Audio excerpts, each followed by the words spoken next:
Okay, good afternoon, everyone. Welcome back to the Washington Institute. It's been a while that we've been able to focus, I think, on the Israeli-Palestinian issue that has not been as much in the news, given everything else that's in the news. But I think that the timing of our study could not come at a better time, I should say, put it that way. I mean, I saw a quote this morning from the Israeli chief of staff who says, he warns of explosive, sensitive situation developing, given a whole slew of events that are coming up. This Friday on Land Day, there will be starting to be marches in Gaza up to the security barrier. There are plans also for some things in the West Bank. There's Israel's 70th independence celebrations at the end of April. There is always Nakba Day, May 15th, and that's also when it looks like the U.S. Embassy will be unveiled. We don't know if the president said he may come himself, President Trump. That's to be seen. Of course, in the backdrop is the fact that Mahmoud Abbas is 83 years old. Until recently, he's been smoking 2 packs a day. I think he's been doing e-cigarettes lately. We've had the whole failed reconciliation efforts with Hamas in Fatah and Gaza. The quote of Eisenkot is, quote, "An explosive, sensitive situation is developing in the entire Middle East, but especially among the Palestinians. We will face great challenges around the 70th celebrations."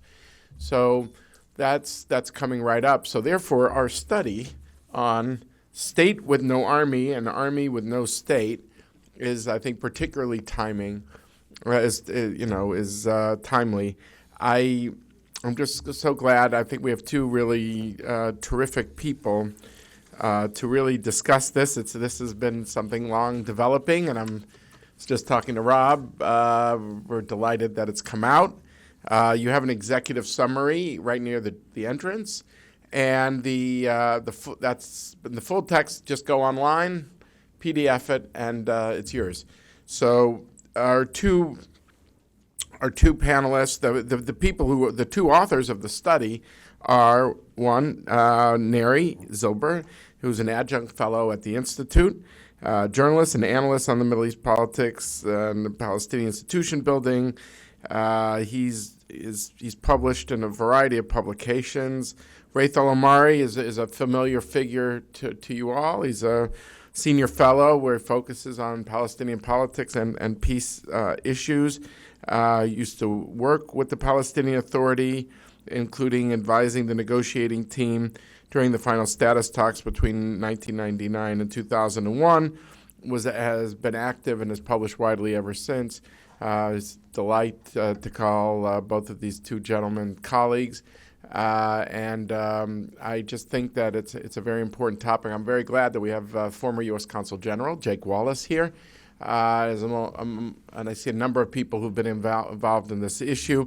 But the whole issue of security cooperation, I think, has been kind of the crown jewel. You could say, well, there's not a lot of other crown jewels, but that's been an area where, despite all the impasse, despite all the conflicts, this has been an area that both sides point to as important for them, not as a favor to the other side. But I think we'll hear more from the co-authors of the study. I must just say on a personal note, due to a medical commitment, all is fine, that I will not be here for the last 30 minutes, and my colleague, graciously, Patrick Clausen, will be filling in. But I really look forward. So I think we're going to hear from Neri first and about the history of this issue, and Raith about taking it forward. So thank you both for joining us and for writing this study.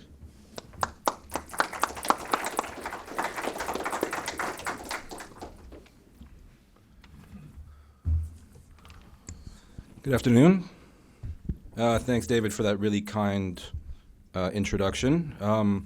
On a personal note, I'd like to say it's great to be back at the Institute, which I refer to as my intellectual home, going on now 14 years, not ashamed to say. So it's really nice to be back, and it's also great to see so many friendly and familiar faces here here for the event, so thank you for coming.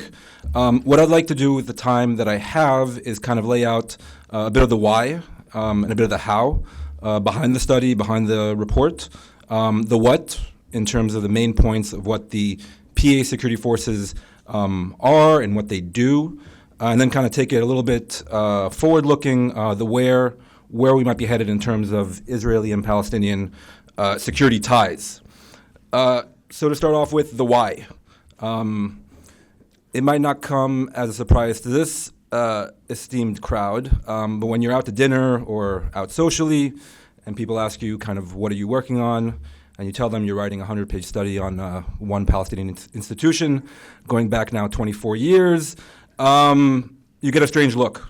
Usually kind of the eyes glaze over, you get a nod, the topic sometimes moves on very quickly, but you oftentimes get a different response and a different question, which is, the Palestinians have a security force? And that's exactly the point. If you take security in the Israeli-Palestinian conflict as a kind of fundamental prerequisite, the sine qua non, for everything else, whether it's economic progress, diplomatic progress, even the mere idea of peace, then it's surprising really how much is not known about security. Neither about the PASF, the PA Security Forces as an institution, what it is, what it does, leadership, even very kind of basic information, but also neither about Israeli-Palestinian security coordination.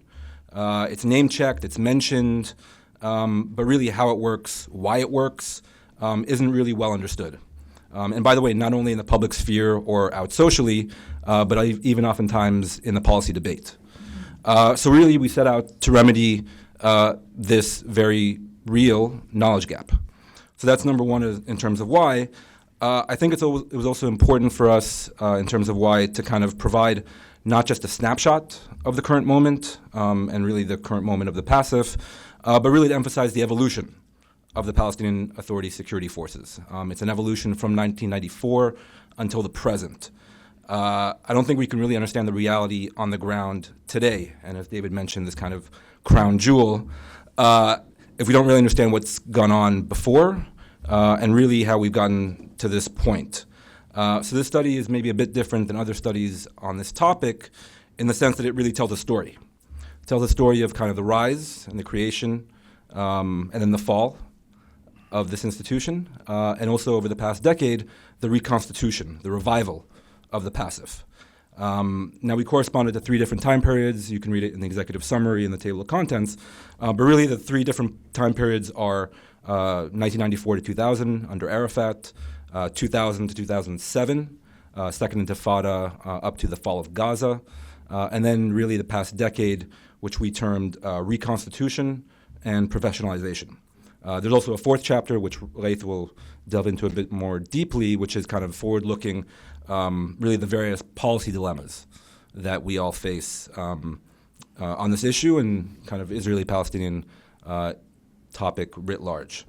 So that's just a bit about the why. The how, I'll just mention, obviously it's a major study for the Washington Institute, so it's based on extensive research and the literature available on the subject, but also really because it's the Washington Institute study, it's also based on very extensive field research, interviews. From my count, there are probably over 40 interviews with various officials and various actors on the ground, whether it's refugee camp activists in Balata and Nablus, to former Fatah gunmen, to Hamas officials, to PA security force cadets, all the way up to security chiefs, former and present Israeli security officials, as well as, I should mention, U.S. government officials and European officials. So really kind of an extensive field research component to it, with the goal being to kind of provide this ground level, realistic, and we hope dispassionate assessment of the situation. So that's a bit about the why and the how. Now for the what. What is the situation? What were all these officials actually saying? I'll spare you the suspense, and I'll get to the bottom line first. The PASF today, and really in recent years, going back a decade now, but really today are more cohesive, effective, and professional as a security force than they've ever been. Now, admittedly, only in the West Bank, and Gaza is a separate issue, which we can get into in the Q&A, but they do operate a lot more effectively these days in the West Bank. I will say you can't kind of overstate their operational capabilities, or you shouldn't at least. It's not the 101st Airborne. It's not even the Golani Brigade, with due respect to the Golani Brigade. But the situation really is night and day different than what came before. And I think that's important to emphasize right off the bat. And you hear this not only from the people you expect to be saying this, but even from critics, whether Israeli or even Palestinian. They'll concede this point, that as a security force, the PASF are a lot more effective than they've ever been. So what is the PASF? What are they? And what do they do? And how is it different than what's come before? So very quickly, this might be kind of a given for this audience, but when we talk about the PASF, we're really talking about the security services of the Palestinian Authority, which are 8 in number today, almost 30,000 men under arms, responsible for upholding law and order in those areas of the West Bank controlled by the PA. So that's important also to emphasize where they operate and where they don't. But the 8 services, as most of you probably know, I'll just rattle them off: National Security Force, Civil Police, Presidential Guard. You have a District Coordination Office, Military Intelligence, Preventive Security, General Intelligence, and Civil Defense. And if you download the report, it's all in there, their various functions and what they do. So I'll spare you that. Now, 8 might sound like a lot right now, but it's really a far cry from what you had under Arafat. Again, night and day. By the year 2000, Arafat had some 12 different services operating. At another point after that, it was 15. Another count right after that might have been 17. Now, for Arafat, there might have been a logic politically for him to kind of maintain this system, with him standing at the head of this system and everyone beholden to him, his children, as he called the security chiefs. But as a state building and institution building strategy, as we all know, this would prove to be disastrous, clearly impacting the cohesion, the professionalism, as well as the effectiveness of the services. It turns out that running a proto-state like a corner deli wasn't a recipe for great success. So this is what the PASF actually do, as far as how they've evolved from Arafat. So as far as operational functions, we divided it into 3 main planks as far as what they do today. Number 1, law and order, really taking the armed gunmen and the militias off the streets. And this is coming out of the Second Intifada. Also targeting, I should add, Fatah Tanzim and the Al-Aqsa Martyrs Brigades. So not just, even politically affiliated militias and gunmen off the streets. Kind of upholding this elusive idea of one authority, one law, and one gun. Now, we should add that law and order means law and order. So really providing security for the people. It's nice to kind of oftentimes emphasize the security coordination component vis-a-vis Israel, but there really is an internal component to it as well that we shouldn't overlook. So that's number 1, law and order. Number 2, anti-Hamas campaign. Really, especially after the double game that Arafat liked to play in the 1990s and kind of this lack of a monopoly on the means of violence, which we saw culminate really with the fall of Gaza in 2007. So that's number 2. And then number 3 is security coordination with Israel. Again, night and day different today than what it was under Arafat. And as David mentioned, really a positive story, arguably the most positive story. They've reasserted law and order in the West Bank. And as anyone that has traveled recently in the West Bank can attest, it's very different than what it was even a few years ago. Now, again, shouldn't overstate the fact. You still have pockets of disaffection, criminality, and opposition, especially in certain kind of refugee camps and inner cities. In recent years, you've had trouble in Nablus, in Balata, and the old city, Jamal Tarawi and his crowd. But again, these are pockets and not what you had, especially in the Second Intifada, armed militias roaming the streets. Law and order. Now, Hamas capabilities, this can be debated.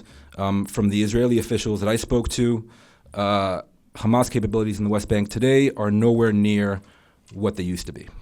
Nowhere near what they used to be. There's a serious and ongoing crackdown militarily, politically, financially, institutionally, not just by Israel, but also by the PA. And these two things, law and order and Hamas, are related. I had an interview at one point with Akram Rajoub, who's the governor of Nablus and a former intel chief himself. And he readily admitted that before 2007, the PA turned a blind eye to these, as he called it, political weapons. Not only the political weapons on the part of Hamas, but also political weapons on the part of the Fatah militias. They've been remedying the situation and this kind of what was really previously a lax approach. So those two components, law and order and Hamas campaign, are crucial. But then third, you have security coordination with Israel. I would argue that this report really lays out, for the first time anywhere, what security coordination actually is, how it works, what it does. So we decided to kind of break it down into its various components, which there are 5. For the time being, we'll leave out the 6th, which is the kind of emergency response, civil defense. Last couple of years, you've had major fires in Israel. So you've had PA civil defense teams go out and help battle these blazes alongside their Israeli counterparts. But the 5 real kind of security component operationally of the security coordination are number 1, I think the most basic one, which says a lot, dialogue and intelligence sharing. Really from the senior security chiefs, the strategic level, down to kind of districts and the regional brigades, all the way down in some cases to the kind of battalion and the more operational and tactical level. To discuss, as one PA security chief told me, the shared security interests and the shared security hazards that impact the stable security situation on both sides. So really, Israeli and Palestinian security chiefs, to a remarkable degree, see things the same way in terms of security. Number 2, and stemming from this, obviously the main threat to both, counterterrorism, by which we mean kind of going after Hamas, going after Palestinian Islamic Jihad, with, by the way, I should mention, intel flowing both ways. Intel flows both ways, from Israel to the PA and also from the PA to Israel. And we can get into a few of the examples in the Q&A. Since the fall of 2015, you've had this kind of eruption of lone wolf Palestinian attackers, predominantly young Palestinians, what's termed the Haba, the eruption. The PA security forces, as similar to what Israel does today, but the PA security forces also monitor social media. They also monitor schools. They bring in students for cautionary talks. Also something that's kind of flown under the radar, but they also operate on that plane since really the fall of 2015. And then finally, in terms of counterterror, you have the PA through a mix of what I like to call kind of coercion as well as persuasion. They've kept the Fatah Tanzim in the various refugee camps in check. Not a given, and also not a given because you oftentimes hear threats from the Fatah Tanzim. They really haven't come out and joined the fray over the past decade, and that's also something that's not a given. Number 3 is in terms of security coordination, deconfliction. Deconfliction when the IDF conducts raids into Palestinian cities, what we term Area A. Now, obviously, Israel still maintains freedom of operation to conduct arrests in Palestinian cities, but this is often, not always, but often done via prior coordination with the PA security forces. So as Bogi Alon, who was also a visiting fellow here at one point, said back in 2015, once we, Israel, needed an entire division to go into Jenin. The other day we did it with a small force. This is in 2015. And a good example of that was just the other week. The IDF had a 15-hour operation in the Jenin refugee camp. There were some riots and demonstrations, but they were in there operating and doing what they felt they needed to do for 15 hours without any kind of opposition from the PA security forces. Number 4, arguably very important recently, number 4 is safe return of Israeli civilians that have strayed, whether by accident or for other reasons, into Palestinian-controlled areas of the West Bank. In 2017, there were over 500 Israelis who strayed, who were returned safely by the PA security forces. 500. In 2016, the number was over 400. This crowd probably noticed a few weeks ago, or last month now, in Jenin, 2 IDF soldiers in uniform, in a clearly marked IDF Jeep, thought it would be a good idea to take a shortcut through downtown Jenin in the middle of the day on a Monday. Now, obviously, they were noticed, and a crowd, really a mob, engulfed the Jeep, throwing stones and other pieces of furniture that came to hand. The PA security forces, primarily the police initially and then others on the scene, held the protesters at bay. At one point, you had a Palestinian policeman, and you can see this very clearly in the footage, took out his gun and fired in the air to keep the mob at bay. And they safely extricated these 2 IDF soldiers out of what could have been a very bad situation. Now you compare this Jenin incident last month to what we all remember happened in Ramallah in the fall of 2000 with the lynching of 2 IDF reservists. And really where one isolated incident can spiral not just into a strategic event, but really into a psychologically scarring event. So that's the safe return of Israeli civilians by the PASF. Finally, number 5, riot control, which to my mind is arguably the most important component for stability in the West Bank. The PA, whether by omission or commission, including passive and active measures, they work to contain large-scale demonstrations from coalescing and escalating and really reaching the seam zones between Palestinian and Israeli control in the West Bank. The highways, the checkpoints, the settlements. The PASF have riot control units, which they deploy, but I think more importantly, and this relates to something that David said, looking ahead, more importantly, the PA hasn't mobilized its people to take to the streets. Not during the various Gaza campaigns, whether in 2008 and 9, 2012, 2014, except for one incident in 2014 at Kalandia, not during the eruption of violence in 2015 and 2016, not even after Trump's recognition of Jerusalem in December. And this also, I don't think, should be taken as a given. So again, to sum up, very different than what came before under Arafat. And to my mind, this clearly signifies a major policy shift from the top of the PA. Or as one Palestinian security chief told me, we get clear orders from the president. They get clear orders from the president, and by the way, they follow those orders. And they reach all the way down to the district and the battalion levels. A lot can and should be said about Abu Mazen, Mahmoud Abbas, but Arafat, to my mind, would have escalated at least half a dozen times by now.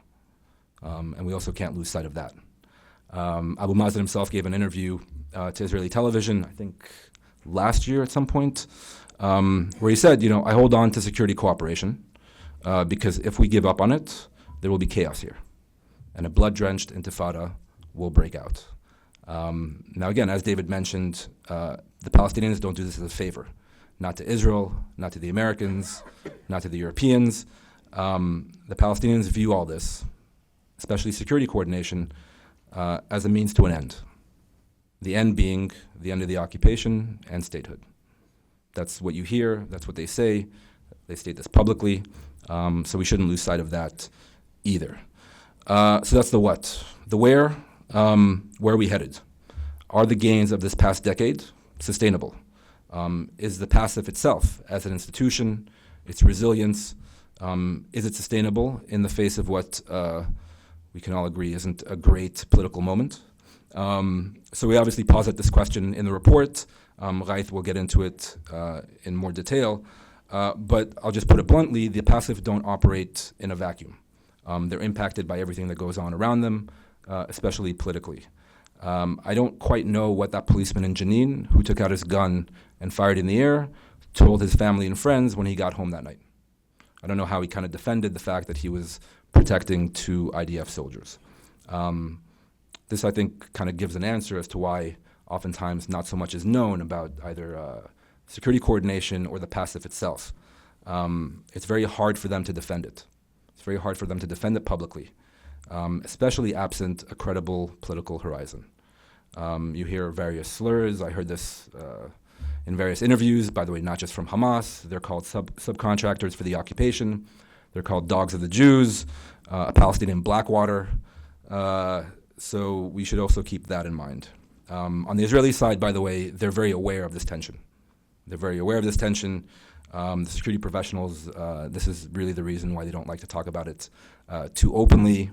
And when you ask them about it, oftentimes you get a very kind of laconic response. Yes, coordination exists, it's ongoing, but oftentimes not more than that unless you kind of know who to talk to. But I will say that the IDF and the Shin Bet understand the value of the PASF and the coordination mechanism. They understand the need to bolster the PASF, both operationally as well as politically. They understand the need to give them more authority, more capability. And what you see oftentimes is this kind of running up against the Israeli rights, let's say anathema feeling towards ceding more ground, or at least be seen as ceding more ground to the Palestinians, more ground and more land. And you oftentimes see leaks, calculated, targeted leaks to scuttle certain plans that have been in the works. Again, that's also in the report. For what it's worth, I will say that on the Israeli side, the most illuminating kind of thing I heard throughout the field research was from one IDF battalion commander outside Bethlehem in Gush Etzion. So we're kind of driving around there. It's a very foggy and cold January morning, and I asked him about the PASF, about his Palestinian counterparts. And what he told me, and this is a quote, I don't feel there isn't someone to trust on the other side. And this is a guy, an IDF officer who experienced the Second Intifada himself. He remembers it, he understands it, but this is his assessment, this is his feeling today. For the Palestinians that you talk to, and when you pitch them on the idea of kind of going on the record and speaking more openly about this issue, you have to explain to them that, at least to my mind, they kind of get the worst of both worlds. Number one, because their public knows that coordination is actually ongoing. They literally see IDF forces entering their cities on a nightly or weekly basis. So the public isn't stupid. It knows it's going on. But they lose a second time because the PA and the Palestinians don't often take credit, or at least they're not given credit internationally and also oftentimes in this town for what they're actually doing. Right? So they lose both ways, both in terms of their own public and in terms of the overall political system and climate. It was very interesting to me. I'm sure he was well briefed, but it was interesting to me to hear and see the one person who actually did give them credit, which was President Trump last May. Abu Mazen was visiting the White House. There was a joint press statement, and the president came out and said this publicly. He said, "We must continue to build our partnership with the PA security forces to counter and defeat terrorism." I also applaud the PA's continued security coordination with Israel. They get along unbelievably well. I was actually very impressed and somewhat surprised at how well they get along. They work together beautifully. Beautifully. So that's the president, and he's not wrong.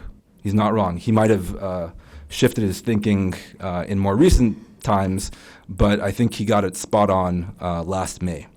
I'll just conclude by saying that the current moment, as David mentioned, is extremely worrying to me as well, for three reasons. Number one, I think the notion that the U.S. Can cut funding, as you're hearing now, both to the PA and the Palestinian territories, but kind of insulating the PASF and insulating the security dimension from everything else, and this is what you hear from U.S. government officials, is not credible. I don't think you can insulate security from everything else, from the wider system. To think that the PASF can kind of continue going on with their jobs while other civil servants aren't getting paid is wishful thinking. That's also in the report. Number two, and I think more than that, the impasse over Jerusalem and the kind of clear anger that you're seeing emanating from the Palestinian side raises at least the prospect of a serious shift in policy by Ramallah. And by Ramallah, we mean Abu Mazen. Abu Mazen, to my mind, has held the line for the past decades, especially since he obviously became president. But right now, it doesn't look like he has very many good options. Not in terms of the peace process, not in terms of the Netanyahu government, not in terms of really the collapsed kind of reconciliation that we've seen with Hamas. One outlet, one kind of possible solution to his mind might be mass demonstrations. Mass demonstrations in the West Bank. Now, obviously very risky, but there is a certain logic to it, and it's a concern. And we'll probably get a good sense of where things are headed, both this coming Friday, and as David mentioned, this brewing perfect storm in May, with the Jerusalem embassy move, with the Israel's 70th Independence Day celebration, Nakba Day, the start of Ramadan. I believe it'll be a severe test for the PASF. And then three, and finally, going back to kind of what this report was meant to do, what we hope it will do, it really endeavored to kind of highlight the real progress, and I will say that, progress, in Israeli-Palestinian relations that has been made on the ground over the past decade, and really the positive evolution of the PASF. Now, in retrospect, we can look back at this period as a fleeting period, as maybe an aberration, a period where kind of the two-state solution truly died, or maybe we'll look back at this period as something hopefully more positive, where something was built, or at the very least was protected from what really is an unfavorable political moment at the moment. I think this is a decision that is it's a decision for President Trump. I think it's a decision for Prime Minister Netanyahu, but I think above all it'll be a decision for Abu Mazen. So we'll see what happens. Thank you.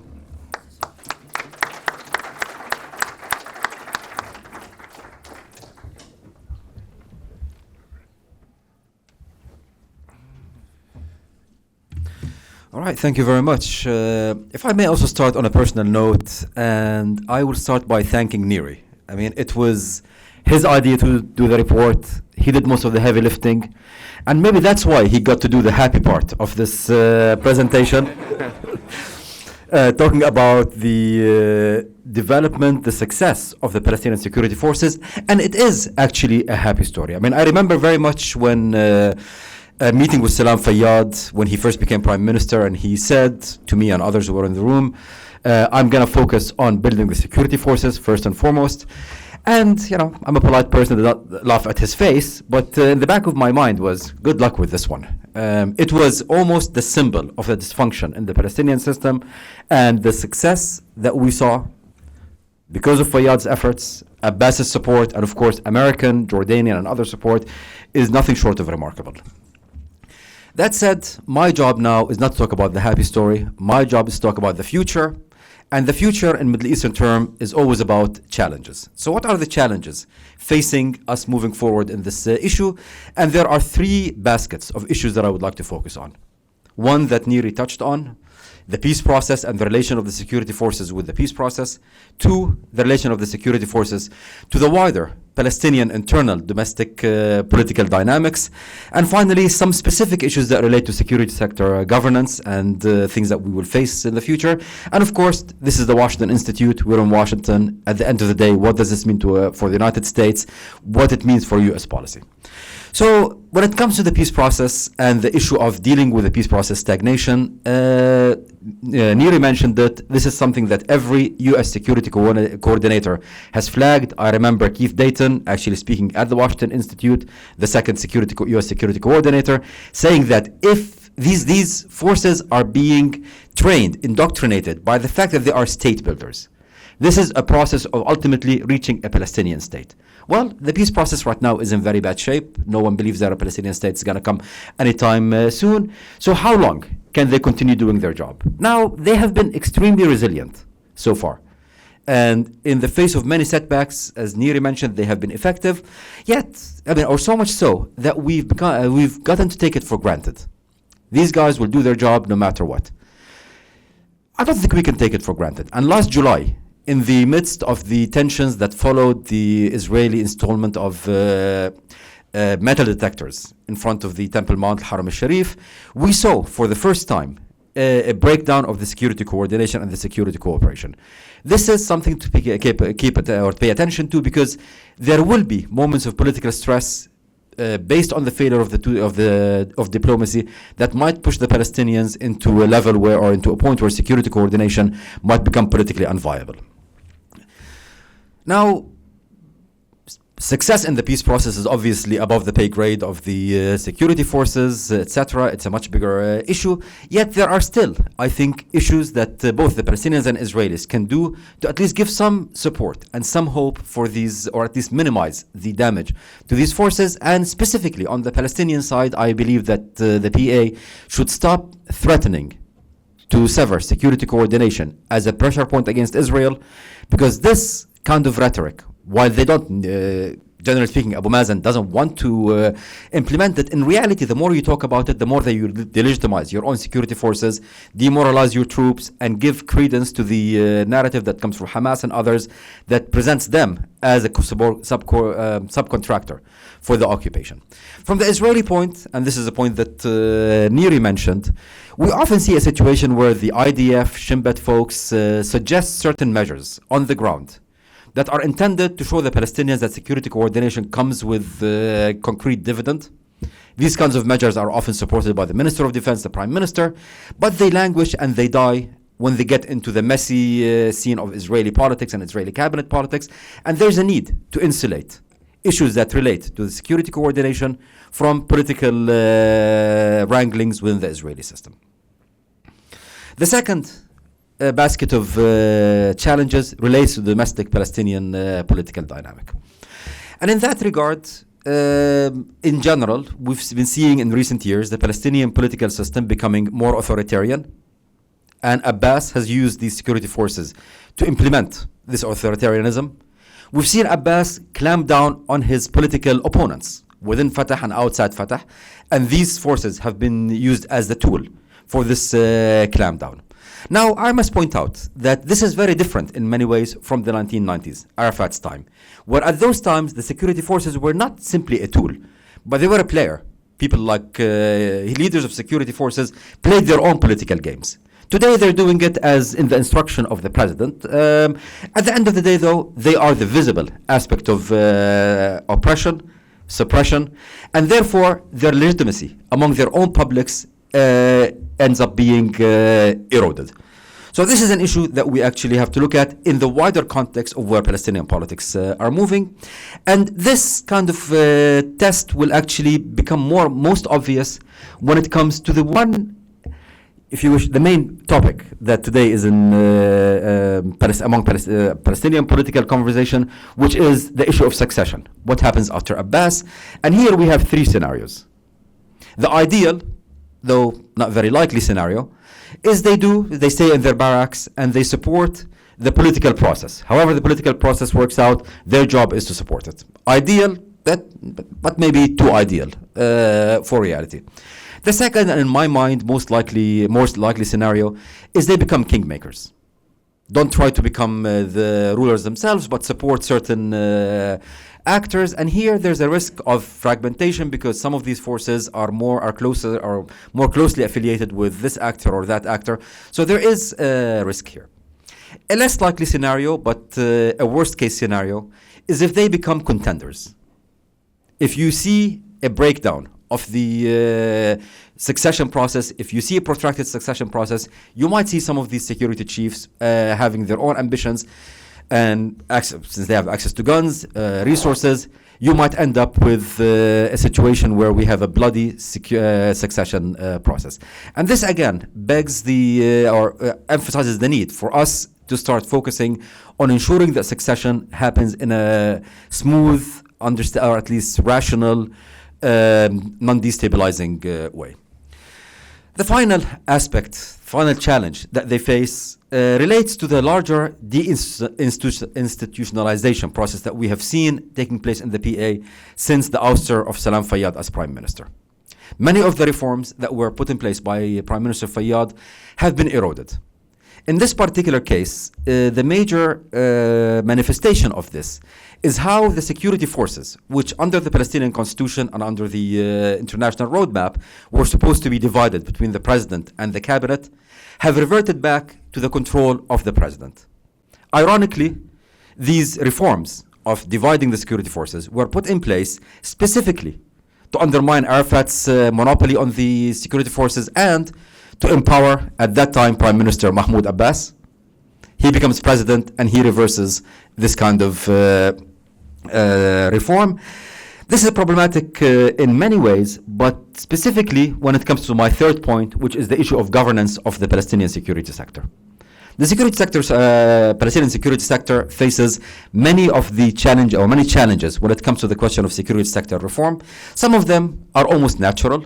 For example, we have a very, non-coherent, non-cohesive legal framework that governs them. There are gaps, there are overlaps, there are contradictions. This is part of, fixing this will be part of fixing ultimately the Palestinian legal system writ large.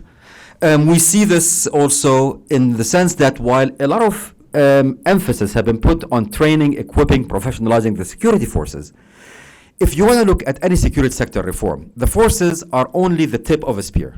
And unless the rest of the spear is also strong, the back operation is strong, these forces will remain limited. And what we see in that institutional framework, it's still weak. There are very weak coordination mechanisms, very weak human resources mechanisms, very weak ability of a central authority to deal with issues of supply, issues of recruitment, things of the sort. Now, these kinds of challenges do have, of course, technical fixes. And indeed, the American staffers of the U.S. Security Coordinator are very capable in terms of these technical fixes. However, these technical fixes are predicated on a very basic political decision. A political decision by the President of the Palestinian Authority to re-engage and to revitalize the issue of reform, to allow the devolution of power from the presidency to the cabinet to the Minister of Interior. And this is not a technical question. This is a political question that requires a degree of political pressure on the Palestinian president. Which brings me to the second part of my presentation, which is the question of what can the U.S. do? First of all, maybe to step back and to say that a lot of credit, tremendous credit, goes to the United States in enabling, shepherding, empowering this process. I think the U.S. Security Coordinator, the Office of the U.S. Security Coordinator, established in 2005 by Secretary Condoleezza Rice, has done an invaluable service. Without it, we will not be where we are today. Dedicated staff, professional staff, people who really believed in what they were doing. And the fact that it's governed and it's led by a 3-star American general is key. Many of the missions, especially the train equip aspect of the mission, is one that arguably can be done by a lower level officer, a colonel or whatnot.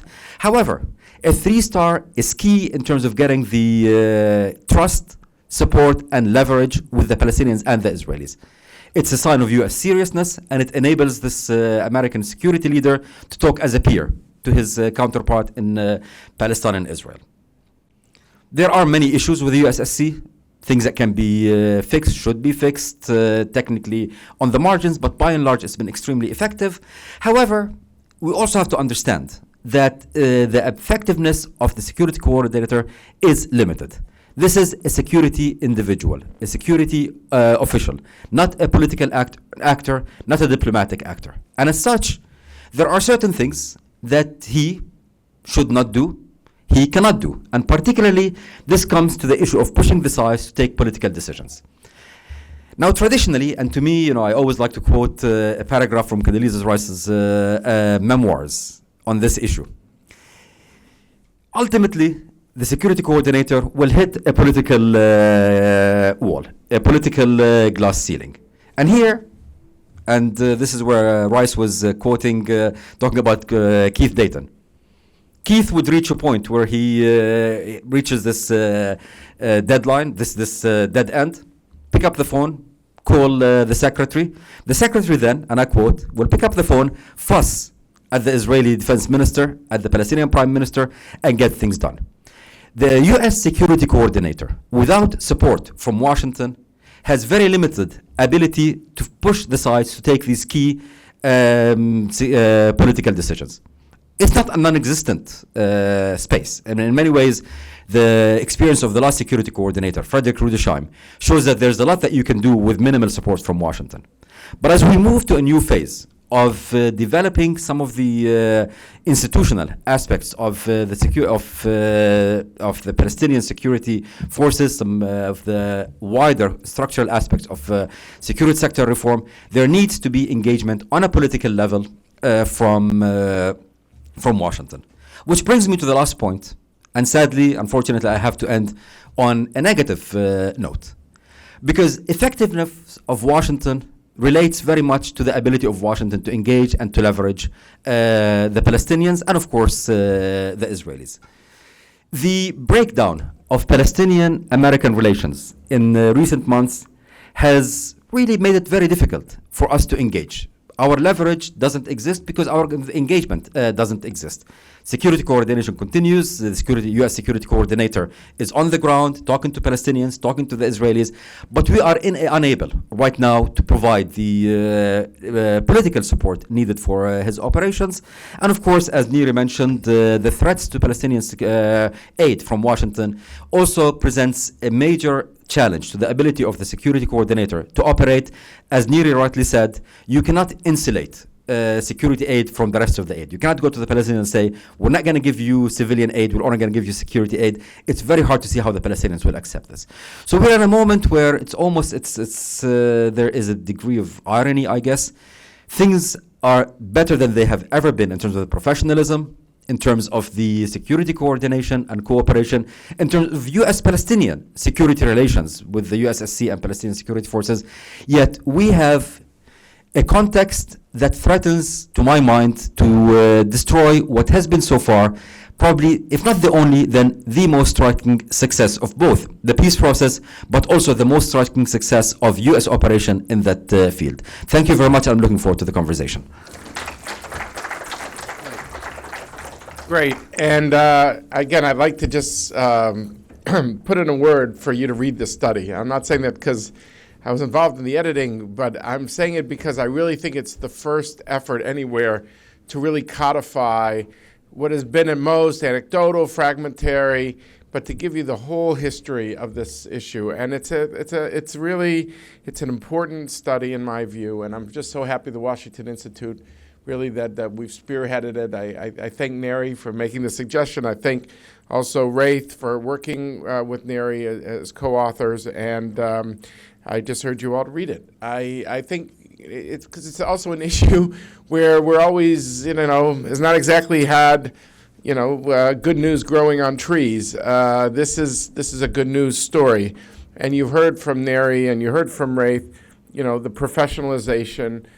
We remember the 1990s when security cooperation was like a light switch, where if politics was good, the security cooperation was good, but the politics were bad, the security cooperation was bad. And now you sit with, as I do when I go to Ramallah, you sit with the security chiefs. It's on a whole new level, and I'm not always sure that in the public mind, in different communities in the United States, that people have kind of caught up to the news itself. They kind of like old stereotypes in the 1990s and just keep the same stereotypes. And that's not what the reality is. And when professionalization has brought, I think, is once you've had a whole set of actors who've seen success, they have a stake in success, and they want to keep going. You know, Raith mentioned the U.S. security coordinator, and they've been very skillful. And, you know, I mean, Dayton and Rudersheim in particular come to mind. I'm not saying they're the only ones, but people who've done well in working with both sides quietly, that they're welcome on each side. They don't see them as kind of an advocate of one side. I think that's important. I look at the general staff in Israel.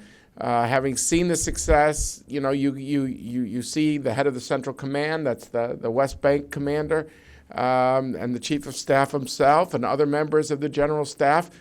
You know, they recognize that something professional is going on, and they become advocates in the Israeli system often on security issues because it's not considered wishful thinking, you know, pie in the sky. It's considered, no, this is what's happening now. And the real story there is, like, can you take it from the level of the regional commanders to the brigade commanders that, you know, and different level of commanders that the guys in Jenin on the Israeli and Palestinian side, they know each other, they know each other's parameters. That's, to me, is taken now to a whole new level, that it's deeper in the system. It's not just people at the very top of the pyramid. That's something the public in America doesn't see, or in for sure in Israel or in the West Bank. I think it was, Neri who said it about, they, lose on all sides. They don't want to, Palestinians don't want to highlight how closely they work with Israel, but then they don't get credit for the things they're doing either, on the Israeli side. So it's not easy. I guess my question going forward, though, is to pick up on something. I mean, I do sense a little bit differing perspectives between Neri and Raith on the question of how insulated are the security services. I mean, like, if there's, we've got these string of events coming up, and then I'm glad Neri mentioned the start of Ramadan is also in mid-May. Add another thing to the list. So how are they going to function in this kind of very tense period? And I remember at the SORF symposium that somebody asked, I think it was Paul Wolfowitz, asked Keith Dayton, if there's no state and state building, what happens here? And how long could this go on? And that was, 2010, 2009, right? And now we're 2018. So does this say it's incredibly resilient and it can withstand all shocks? Or is it one day your luck runs out? Now, I think there's an agreement among the panel that the reason why this security cooperation is sustainable is because it's in the self-interest of both sides. And if things are in the self-interest of each side, then it has more of a stake in success. What Abbas said on Israeli television is accurate, that it's not a favor to Israel. It's a belief that this is stability in our cities as Palestinians is good for us. So does that mean it can withstand all shocks? Or are there certain shocks that it can't withstand? Or is the impasse mean that these people are going to even be called more and more collaborators? Or is this somehow this has achieved a level because it provides stability to the Palestinians that it will withstand any shocks? So just looking forward, looking at these next 2 months that seem to be very delicate, I would just like your predictions on how you see things. I'm not going to hold you to it, but I do think having engaged in this study, you may have an insight on this. Thank you. Okay. Thanks, David, for those remarks. Really great. And I think this is the question that we're all grappling with right now. I'll backtrack slightly from my prepared remarks and say that we can't get hysterical, right? We've been through many different difficult periods in the Israeli-Palestinian relationship, in the conflict over the past decade, and as David rightly mentioned, the PASF have maintained their cohesion, they've maintained their effectiveness. There hasn't been a breakdown like you've seen in the 1990s and definitely in the Second Intifada. So they've withstood many shocks. And I think that's to the credit of the political echelon in Ramallah. So I think the short answer would be, I think they'll actually still do what they're supposed to do if they're given the same orders, right? If they're told to go out and stop demonstrations from reaching the seam zones, if they're told to kind of intervene and take away arms from armed protesters going to the seam zones, then they will do that. And if they're given different orders, if they're told to kind of let certain demonstrations go, definitely if the PA and Fatah themselves get their people out on the streets, which we haven't seen in quite some time, then the PASF will, I believe, do that as well. So we can't get hysterical, but I think really that the politics coming up, this kind of perfect storm that we keep alluding to, is worrying. It's worrying. And I think it's worrying because Abu Mazen's calculus might be changing, both in terms of his age and in terms of what he sees both vis-a-vis Washington, vis-a-vis the Netanyahu government in Jerusalem, vis-a-vis his Arab regional partners. So it's not a great moment right now for the Palestinian leadership, and I think one outlet for them might be mass demonstrations. So I don't think we're going to go back to the Arafat model of kind of this wink and a nod and revolving door where they're going to unleash the Tanzim, armed attacks, or kind of all of a sudden turn a blind eye to Hamas or Islamic Jihad activists. I don't think that's what we're going to see. But I think what we might see is demonstrations, which can obviously, as we all know, escalate and spiral out of control. So I think we need to keep it in proportion, but also be aware of what we're about to walk into. No, I mean, first of all, I share with you the sentiment that we should not panic. There were many moments of panic, and they have proven to be resilient. I will not predict, because prediction is the worst thing that any of us in our job can do. We're always proven wrong. Rather, I would like to kind of look at the factors, the variables that come into play. And there are really two questions here. Will the Palestinian Authority continue the political decision to engage in security coordination? That's one. But two, even if they do, are we getting to a point where their ability to impose it, the social cohesion that is very much behind it, is unraveling, and even if they decide to, they are unable to do it? On the first, a purely rational, or actually, let me take a different tack. In the past, every time that Abbas has decided to use the security forces to prevent further deterioration, there was, beyond the kind of survival aspect of it, the need for cooperation for the survival of the PA, there was always a context in which this made sense. Even last July, during the major tensions that we had around the Haram al-Sharif, Temple Mount tensions, for Abbas at that moment, his calculus partly was, I don't want to have a breakdown, a new American president is coming. He still had hope that the peace process will somehow be revived. I'm not sure right now that he sees things this way. Right now, if you look at both Abbas and the general Palestinian system, they really see no way forward. I've never seen them in such kind of a stalemate throughout my whole engagement. So that calculus, I'm not sure continues to remain. I still believe that Abbas himself is committed to nonviolence. I've worked for the guy. I think this is something that he feels in a very personal level. But the guy, as you mentioned, is getting older, and people's calculations change as they advance in time and as they get to the end of their political career. The big question to me is, even if they decide to do it, even if they decide to do that, do they have the legitimacy? Do they have the public support to do that? But at the end of the day, any security action, it has to be predicated of a degree of public buy-in to the security measures. But this is a much more difficult question. The PA's sense of legitimacy has been eroding, both because of the failure of the peace process, but because of their own corruption, poor management, etc. And we've been hearing for a long time, talking on the ground, a sense that people, the Palestinians, no longer think that their government is legitimate. When is the moment that this becomes more than simply a sentiment and reflects in people's unwillingness to cooperate is a big question. I would say that today we are at one of the weakest moments for the Palestinian Authority in terms of legitimacy, and therefore my concerns with these kinds of events is increased. In the past, I could say they would do it and the public will fall in line. I'm not sure I would say the same. You asked about shocks, and I will end with this. The one big shock, even if we survive this one, that to my mind is going to be the real test, is one that I mentioned, which is succession. And unless we strengthen the institutions before succession might be that moment that will start everything unraveling. On that note, I'll call Patrick to the phase to take us to the next stage of our discussion. To the good news. Thanks. Yeah. Smooth succession. Smooth succession. On that note. Good. So I get to call myself for the first question. Your study is entitled "A State with No Army for an Army with No State." Does the PASF want to be an army? Does the IDF worry that it's going to become an army?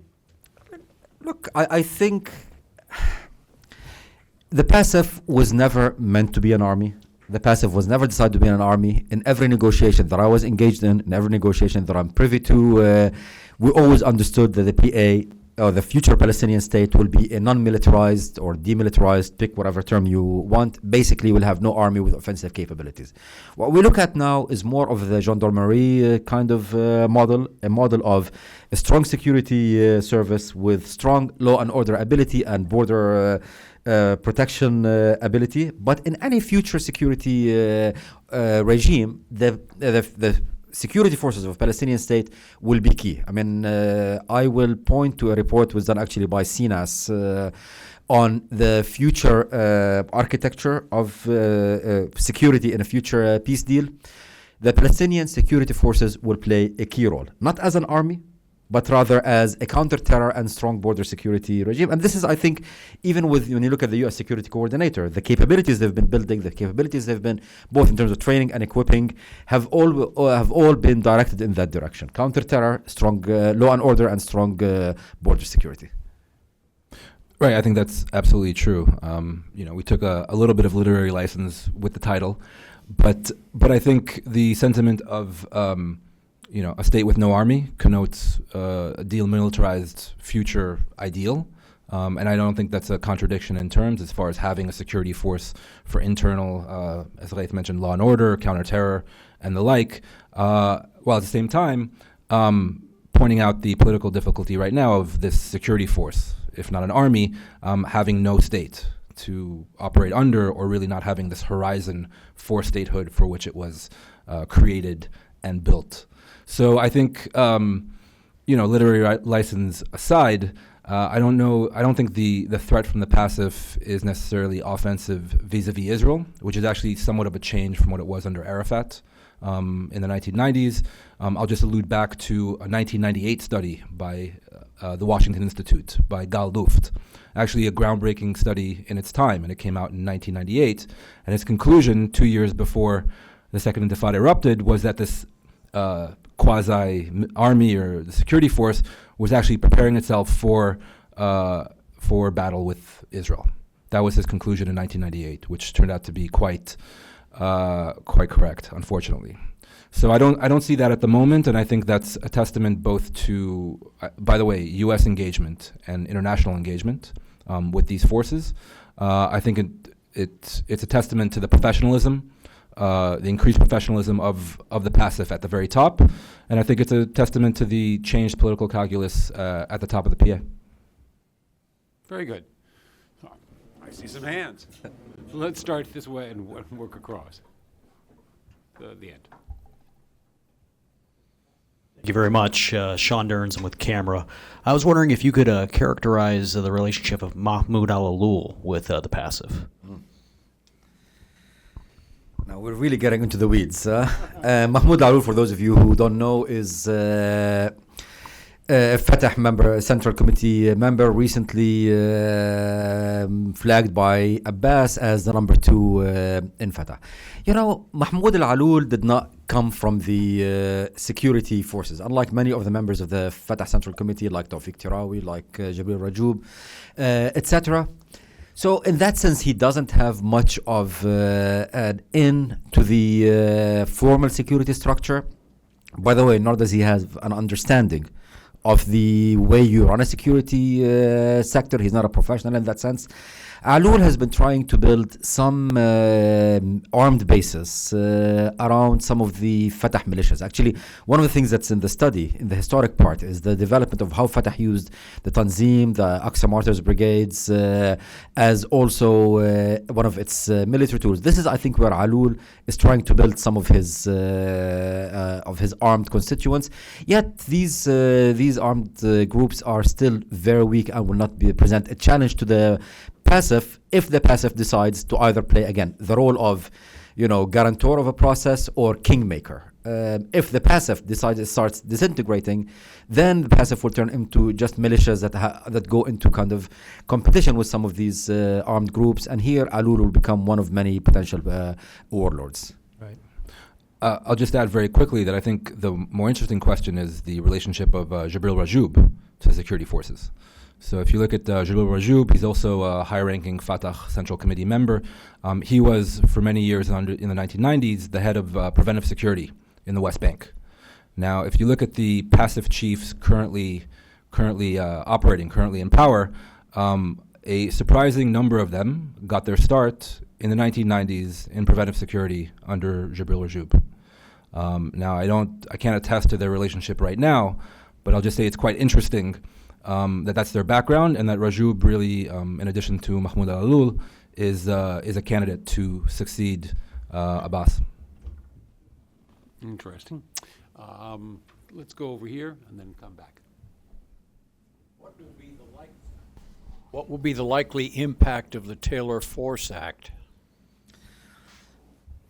This is specifically, I think, what we both alluded to when we talked about the issue of aid. I mean, if you look at Taylor Force, it's been designed in such a way to have a carve-out for the Palestinian security forces. So we'll be cutting aid except for when it comes to security forces. Now, this makes sense from a Washington calculus.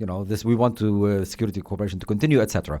From a Palestinian calculus, it will be very difficult for the security forces to continue receiving American money when the aid is being cut to the civilian, humanitarian, etc. A point that I think Neri mentioned in his presentation.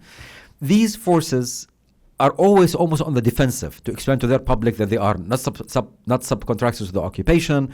They're not the Americans' boys. One of the biggest attacks against them when the reform process was being done, they were called Dayton's Army, Dayton's Brigades, as a very derogatory term to say that they're not nationalists, they're not patriots, but rather they are kind of lackeys of the Americans or of the Israelis.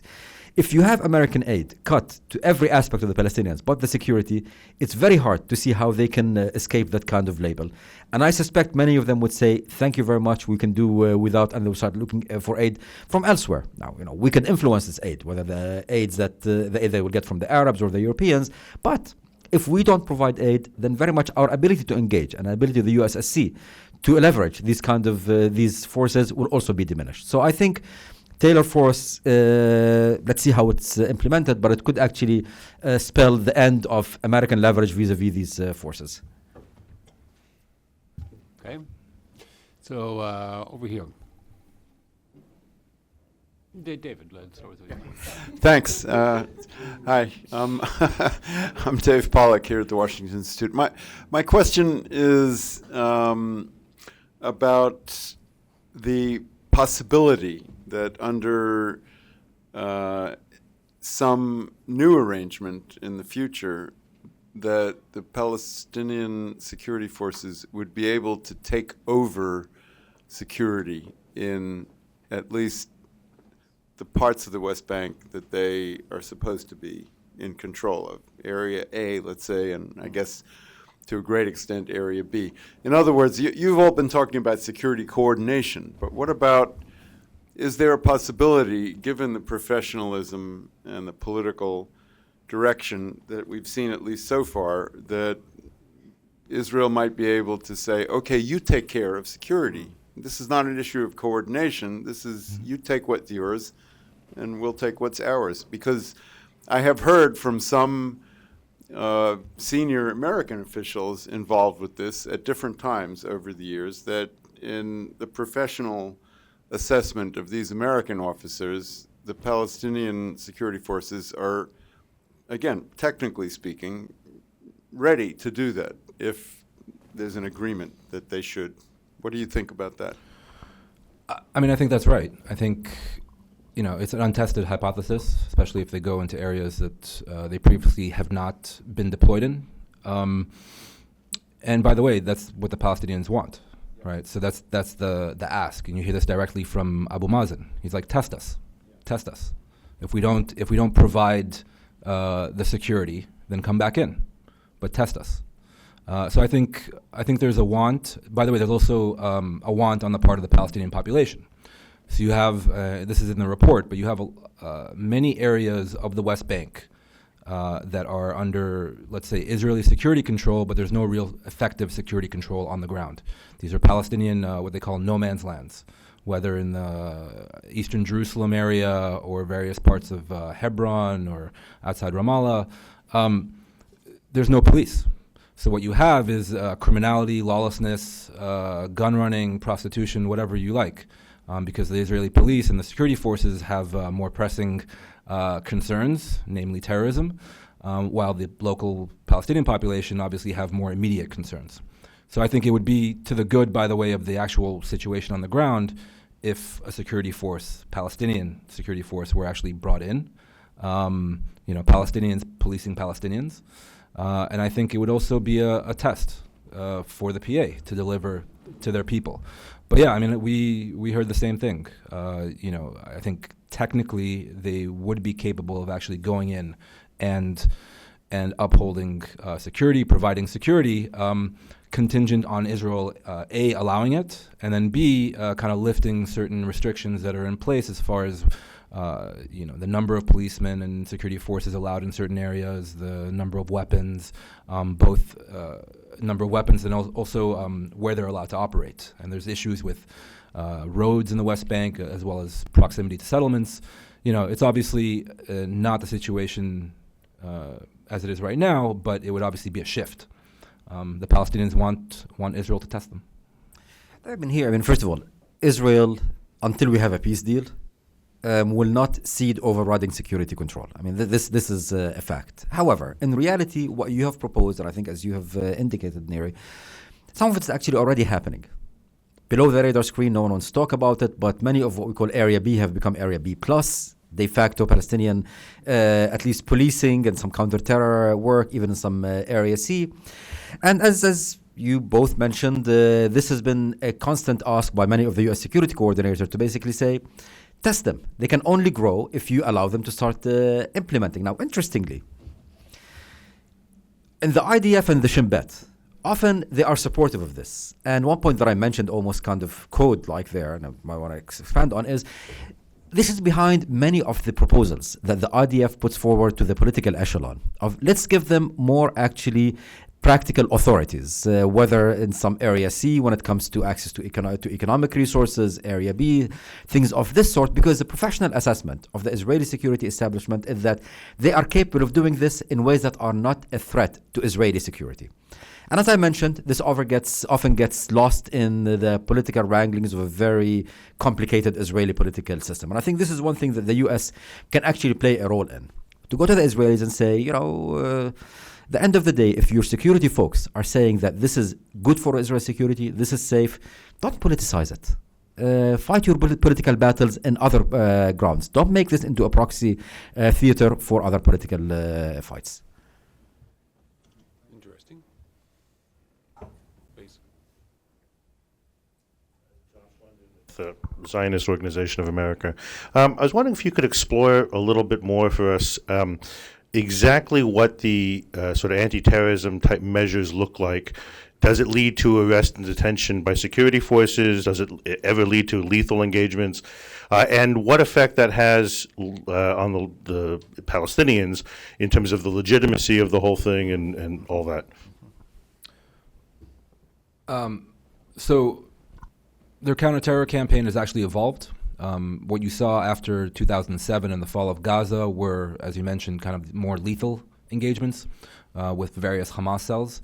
These days, I think due to the situation on the ground, they engage more in arrest operations, kind of more harassment.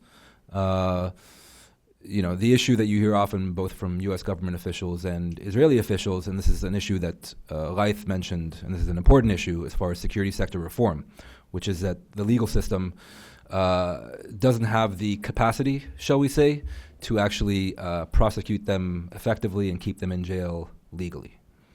So what you often hear, you see, it's not a revolving door in the sense that oftentimes, Hamas activists are thrown in PA detention centers indefinitely, but that they can't keep them there, and so they'll be released. And what you oftentimes see is the IDF go in the next night and arrest them, which also provides certain difficulties legitimacy-wise for the PA.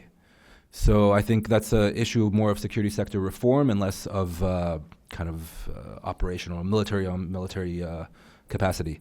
The PA has a tougher time these days handling kind of former Fatah gunmen in places like Nablus, which you do see kind of real firefights. Less so with Hamas. I mean, I agree. I want to emphasize that actually right now the problem is not a question of political will when it comes to the issue of to Hamas, but it's a question of capability. Capability, again, not in terms of identifying and arresting, but actually prosecuting in a way that leads to a conviction. And these are, surprisingly, by the way, some of them are very mundane issue. The availability of, how do you maintain chain of custody over evidence, things of the sort. But again, the political framework is there needs to be a decision by the PA to empower the Ministry of Interior to put resources into the judiciary, prosecution, etc., to create these kind of capabilities. So what we see is the will is there to arrest, but unless you continue the whole chain, this will always collapse at a certain moment. And of course, there's a tension always between counter-terror and rule of law. And the only way you can do it is if you allow your rule of law sector to have the capability to then follow through from the counter-terror kind of work.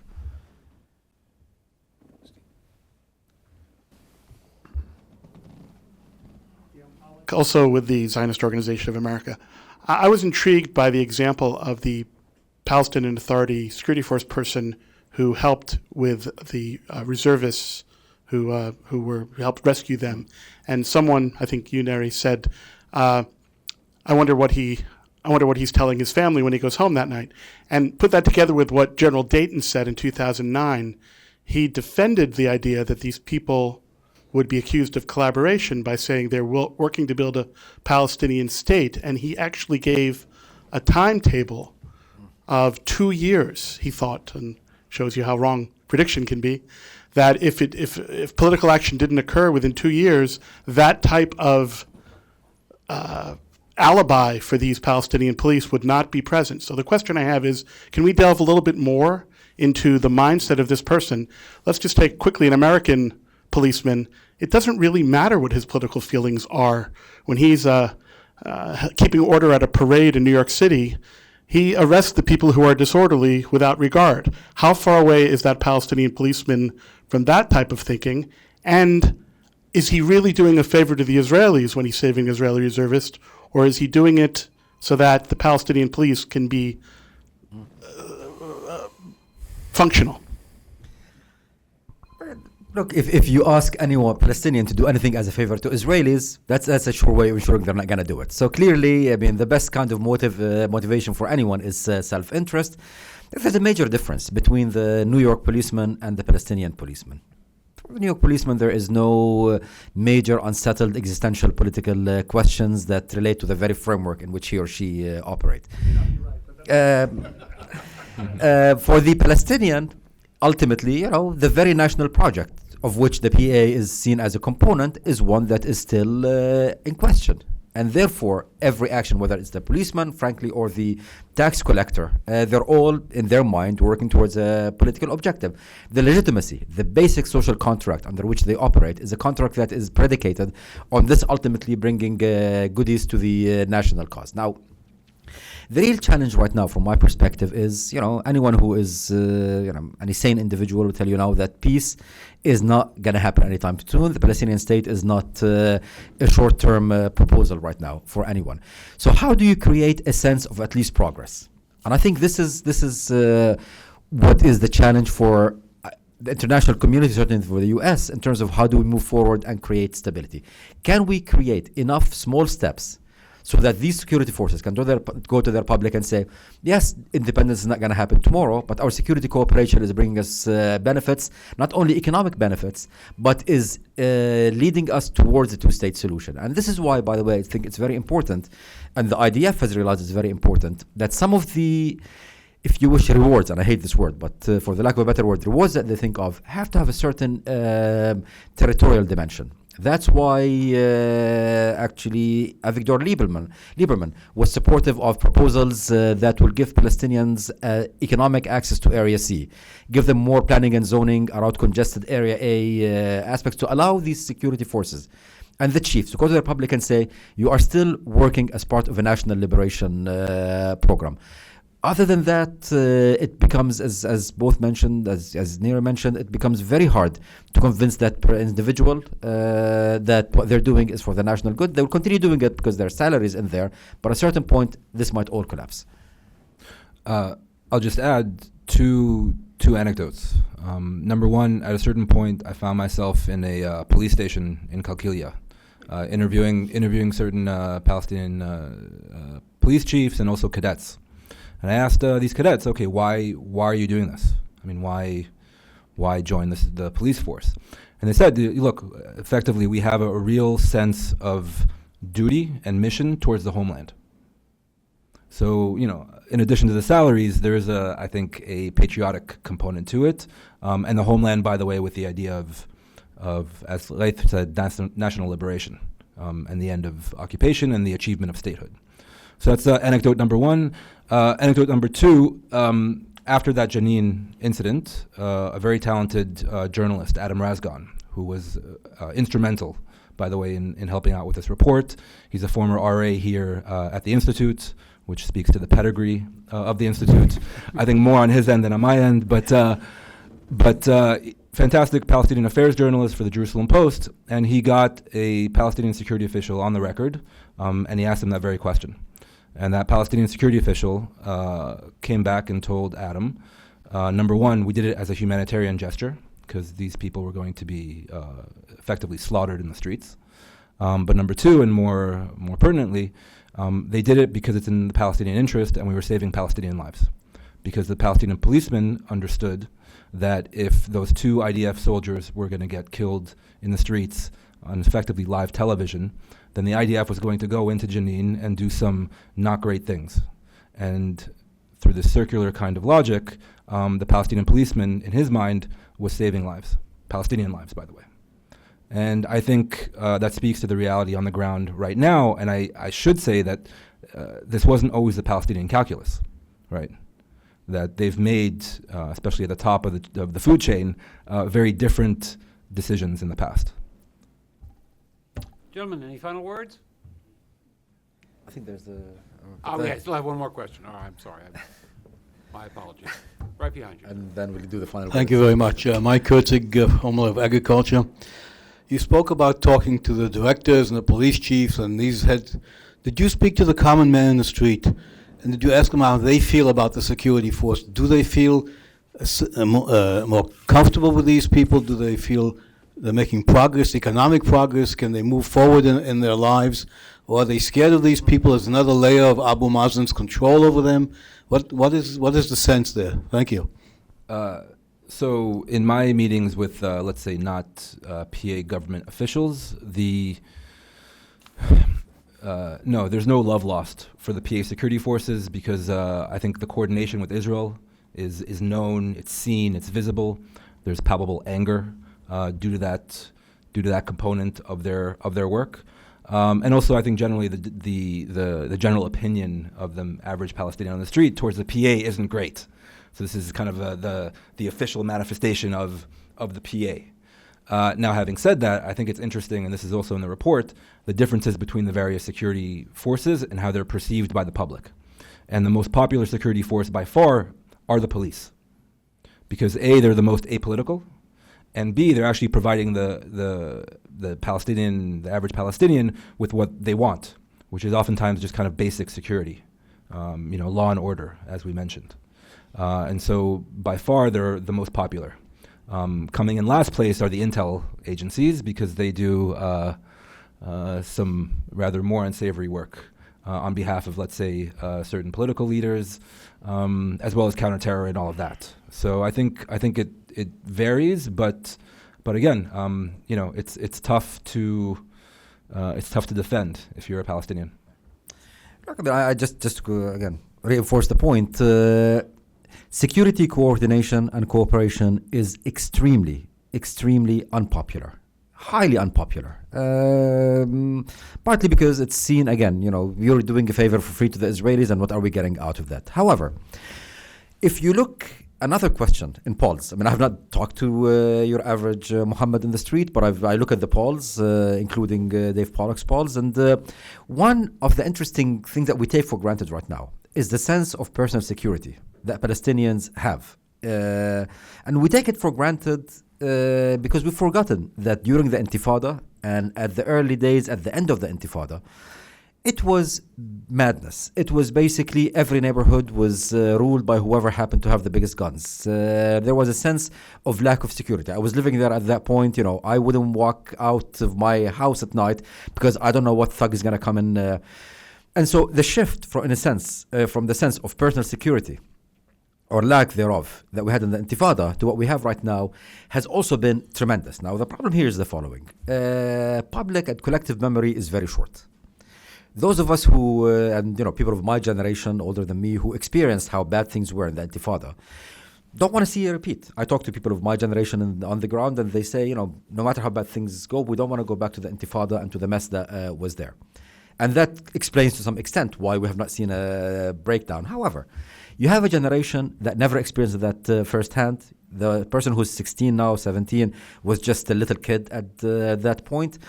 And this is where my concern lies. This is where, as I look at this coming year, these are the people who are doing the stabbings, and these are the people who might actually forget the price that was being paid. So it's a mixed answer to your question, but certainly that you can differentiate between no love for the security coordination, yet a lot of appreciation for the law and order. I mean, you asked for final words. Let me, if I may. I mean, the security, and I think a point that we both and also David mentioned, in a landscape that is so grim, in an issue that when you talk about Palestinian-Israeli stuff, peace process, everyone thinks of bad, worse, and the worst. There's no good stories. This is a success story. This is a success story for the Palestinians, for sure.